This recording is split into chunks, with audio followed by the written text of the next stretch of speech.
Je vous rappelle que vous devez agir avec neutralité, intégrité et professionnalisme. En tant que membre de la CACV, vous êtes au service de la démocratie et non d'intérêts partisans. Toute manipulation, falsification ou dissémination d'informations constitue une infraction grave. La transparence n'est pas une option, elle est une obligation.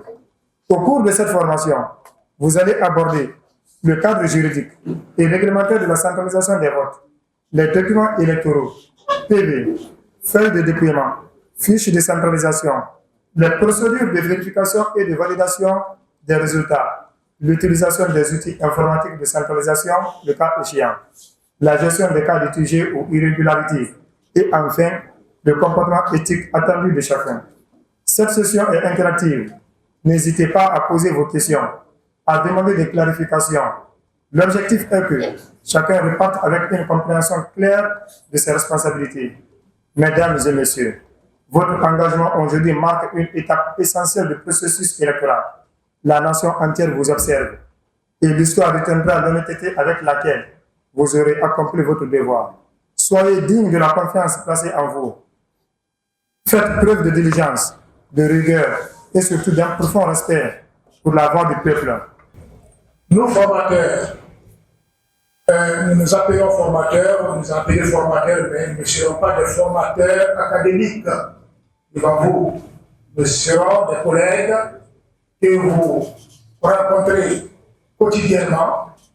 Nous serons des collègues qui vont échanger avec vous de façon pratique sur le processus, n'est-ce pas, électoral et sur les thèmes importants dont je viens de vous parler.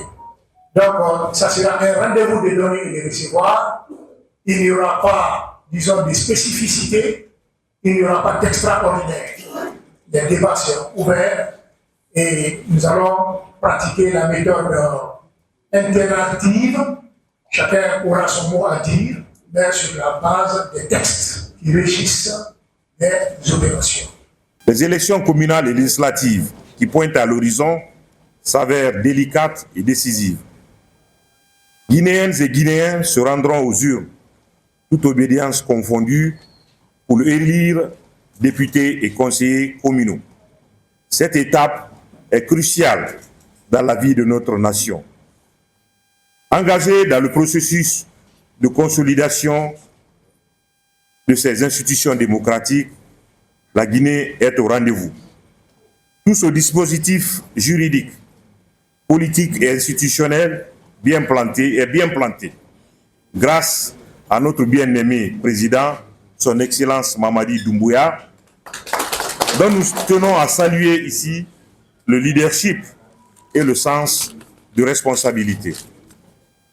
Mesdames et messieurs, nous devons tous retenir ici dans notre région administrative de Kankan, connue pour son sens de leadership et pour sa réputation d'une région pacifique, toutes les élections se sont déroulées par le passé, savoir le référendum, le présidentiel, dans la quiétude totale. Nous tenons à vous rassurer, chères autorités, mesdames et messieurs, que ce climat de paix sera préservé à tout bout de champ, car la paix n'a pas de prix. Qui vous implique et qui vous engage en tant que garant de la transparence, de la stabilité de tout le processus. Nous sommes presque 18 millions de Guinéens, mais vous avez été choisis parmi ces 18 millions de Guinéens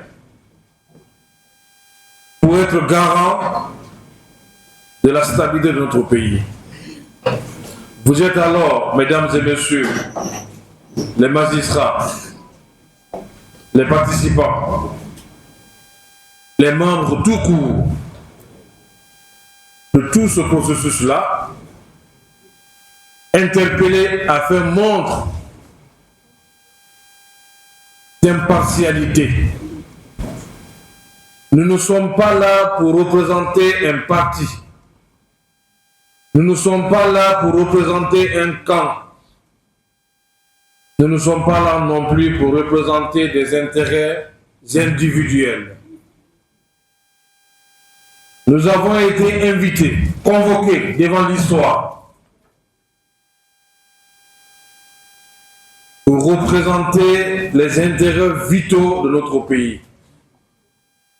Sans cela, au nom de Monsieur le ministre, que je voudrais revenir sur les beaux propos du régional, M. Kaba Sidibé, et de M. le directeur du gouvernorat de la ville de Conakry. Pardon, de Cancan. En vous invitant, vous n'êtes pas à votre premier coup d'essai, dans le bon sens, bien sûr. Nous avons fait le référendum ensemble. Nous avons fait la présidentielle ensemble. Et j'ai pu dire que vous pouvez être fiers de votre implication dans ce processus précédent. Pour la première fois dans notre pays, de tels processus s'organisent sans débordement, dans la paix, dans la cohésion et surtout dans la transparence. Vous êtes les mains invisibles des acteurs invisibles de ces réussites.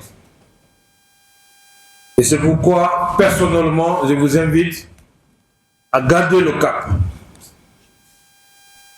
à ne pas changer, à maintenir cette trajectoire.